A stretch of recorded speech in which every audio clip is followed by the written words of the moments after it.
Hello नमस्कार दोस्तों, जय श्री राम, वंदे मातरम। जैसा कि आपको पता ही है कि राम मंदिर चोरी का मुद्दा गरमाया हुआ है। अब गरमाया हुआ है या क्या, मुझे समझ में नहीं आ रही कि न्यूज में इसके अलावा कुछ दिखाई नहीं रहे। और कुछ लोग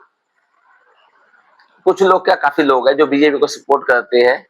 तो सॉरी अगर किसी को बात बुरी लग जाए, पहले माफी मांग लेता हूँ।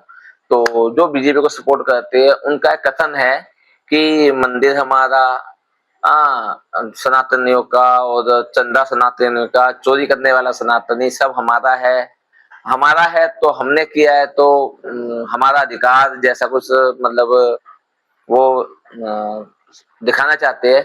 तो मेरे हिसाब से जो जो इस बात का समर्थन करता है ना, उनको अपनी बेटियों की शादी नहीं करवानी चाहिए। क्योंकि यहाँ पे भी ये लॉजिक लगती है कि बेटी आपकी, आपने पैदा की है, आपने पढ़ाया लिखाया खर्चा किया, तो आप अपने पास ही रख लो, अपना हक समझ के। इसका मैं ही भोग करूंगा क्योंकि मैंने इसको पैदा किया है। ठीक है ना। और बाकी तो उनका डिबेट चलो चलता है, हम देखते क्या होता है। बट ये बात गलत है, क्योंकि जो चीज देश में बन गई है वो देश की धरोहर है और वो सबके लिए है। ठीक है। जैसे ताजमहल हो, लाल किला, कुतुब मीनार, जितनी भी है वो मुगलों की बनाई हुई है। लेकिन इससे जो अर्निंग आती है, जो भी पैसा आता है, वो कौन लेता है? सरकार ही लेती है ना। या सरकार ने ये कह दिया कि इससे जो भी आय होगा, जो भी इसका खर्चा मिलेगा, हमें पैसा मिलेगा, हमारा उस पर अधिकार नहीं है, क्योंकि ये सरकार ने नहीं बनाया है, सनातनियों ने नहीं बनाया है। उससे जो भी रेवेन्यू आता है वो सब कामों में यूज होता है। तो ये बोलना बिल्कुल गलत है कि ये सनातन ने मंदिर बनाया है, तो ये उन्हीं का अधिकार है। चलिए डिबेट देखते हैं। ठीक है। वो कह रहे हैं आलोक जी कि बीजेपी से जुड़ा हुआ कोई इसमें संलिप्त नहीं पाया गया है, फिर बीजेपी को लेकर ऐसा क्यों कह रहे हैं? क्या जो अयोध्या का मेयर था उपाध्याय, जिसके सब कागजों पे दस्तखत थे गवाही में, वो बीजेपी का मेयर नहीं था क्या? इनकी तो प्राण संस्था, मातृ संस्था, पितृ संस्था, सब कुछ आरएसएस है और पूरी आरएसएस डकैती में शामिल है। आप बताइए, ये ट्रस्ट किसने बनाया था? बीजेपी ने बनाया था कि नहीं बनाया था? क्या बीजेपी की सरकार ने बनाया था कि नहीं बनाया था? बीजेपी ने अपने चाहते लोगों को रखा था कि नहीं रखा था? कितनी बेशर्मी के साथ बोल रहे हैं। हम तो साफ साफ पूछ रहे हैं कि एफआईआर लेट क्यों हुई, और मैं उसका उत्तर भी दे रहा हूं।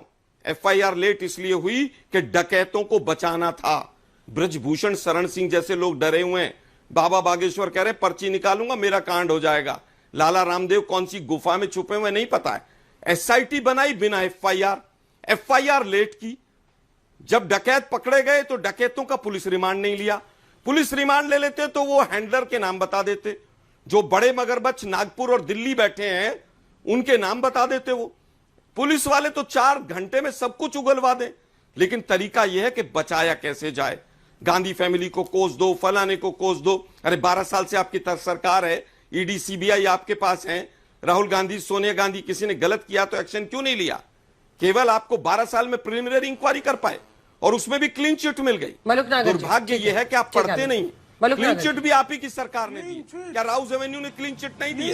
लेकिन उसके बावजूद मैं कहूंगा कि जिस दिन चंपत राय को पकड़ेंगे आरएसएस की पोल खुल जाएगी। इसलिए चंपत राय नहीं पकड़ा जाएगा, इसलिए अनिल मिश्रा नहीं पकड़ा जाएगा। अनिल मिश्रा, चंपत राय कहीं मरवा ना दे सरकार के लोग मिले हुए। मुझे डर इस बात का है कि इनको मरवा दो, क्योंकि पहले इस तरह की घटनाएं इनके शासन में होती रही हैं कि न रहेगा बांस न रह बजेगी बांसुरी, और ये पूरा का पूरा उनके ऊपर मर दें। मैं तो चाहूंगा कि इन दोनों को सिक्योरिटी दी जाए और सिक्योरिटी में रखा जाए, क्योंकि यही असली डकैत हैं। डकैत ही मारे गए तो हैंडलर जो बैठे हैं, जैसे आतंकवादियों के हैंडलर पाकिस्तान में बैठते हैं, इन डकैतों के हैंडलर नागपुर और दिल्ली में बैठे हैं। पता चला आतंकवादियों को मरवा दिया और हैंडलर का नहीं पता चला। तो आलोक जी क्या करना है? इनको अरेस्ट करना है या इनको सिक्योरिटी देनी है? मेरे एक दोस्त की जॉब लगी $100,000 की, बैठे बिठाए घर पे नौकरी करनी है और 90 लाख का पैकेज लेके बैठा है बंदा। क्या कोई इंडिया की? बिल्कुल अरेस्ट कीजिए इनको। अच्छा शुक्ला जी, आप सीधा रिस्पॉन्ड कीजिए। जो शक वो जाहिर कर रहे हैं इस पर रिस्पॉन्ड कीजिए, उसके बाद मैं जाऊंगी मलूक जी के पास। ना हो, पता चले क्रिमिनल्स और थे वहां पर। देखिए हत्याएं करने का जो हत्याएं करने का हो सकता है, हत्याएं करने का रिकॉर्ड जो है वो नेहरू गांधी का फर्जी परिवार उसके पास है। डॉक्टर श्यामा प्रसाद मुखर्जी की हत्या कैसे कराई गई लोग जानते हैं। ताशकंद फाइल्स बताता है कि लाल बहादुर शास्त्री की हत्या कैसे कराई गई थी। और ललित नारायण मिश्र की हत्या की फाइल सीबीआई जो है वर्षों जांच के बाद भी खोल नहीं पाई। तो हत्यारे कौन है लोग भली भांति जानते हैं। किस तरह से संजय गांधी की भी एक्सीडेंट को लोगों ने हत्या माना और श्रीमती इंदिरा गांधी की हत्या में भी। मुझे समझ में नहीं आता कि ये जो बीजेपी वाले है जिस मुद्दे पे बात होती है वो स्टेट वहां पे क्यों नहीं आते, वो क्यों 50-60 साल पीछे चले जाते हैं। मुद्दा ये है कि चोरी हुई है, नहीं हुई है, एफआईआर हुई है, एसआईटी का गठन हुआ है, इस मुद्दे पे एक लाइन नहीं बोली। ये जो PM शुक्ला जी है ये क्या बोल रहे, 1965 में ये हो गया था जी, लाल बहादुर शास्त्री का मतलब श्यामा प्रसाद मुखर्जी का ताशकंद में हत्या हो गई थी, ये हो गया था, इंदिरा गांधी की हत्या हो गई थी, संजय गांधी की हत्या हो गई। अरे यार ये राम मंदिर चोरी के मामले में हत्या से क्या मतलब है। इस बहस में इन सब मुद्दों का क्या वो बनता है, ताल्लुक बनता है। चलिए देखिए, वैसे तो ये सारा पागल ही है। क्यों उनका जो गोली लगने के बाद दूर के अस्पताल क्यों ले जाया गया, ये हमेशा संदेह के घेरे में रहा है। तो लगातार अब तो मलुक नागर जी, इन चंदा चोरों ने, चढ़ावा चोरों ने जुर्म कबूल भी कर लिया। ठीक है, आवाज नीचे कर दीजिए, डेविएट मत कीजिए, आज के टॉपिक पे रहिए। ये मलुक नागर जी, अब तो इन चढ़ावा चोरों ने जुर्म कबूल भी कर लिया है, बताइए अब इसका क्या होगा अंजाम। देखिए अंजना जी जो कह रहे हैं कि चंदा नहीं, लोगों की भावनाओं के से, आस्था से जो दान किया गया है, हम पहले भी कह चुके हैं फिर कह रहे हैं, उस दान में से जिसने चोरी करी है वो दुष्ट और वो पापी है और उसको किसी भी कीमत पे बख्शा नहीं जाएगा। पर मैं तो भी कह रहा हूं कि हमारे साथी प्रवक्ता जो बैठे हैं समाजवादी के, भदौरिया साहब, उन्होंने कहा वो व्यापारी है, वो पुजारी नहीं है। अरे व्यापारी नहीं, वो डाकू और डकैत हैं। और हम ऊपर वाले से प्रार्थना करते हैं, दुआ करते हैं कि उनके दिमाग और शरीर में इतनी अशांति हो जाए कि उन्हें प्रकृति अपने आप लीन जाए जिसने ये गंदा काम किया है। पर आप उन्हें व्यापारी कहते हो। आपके नेता कहते हैं कि क्या पुलिस साधुओं से और उनसे पूछताछ करेगी। तो आप क्या चाहते हो।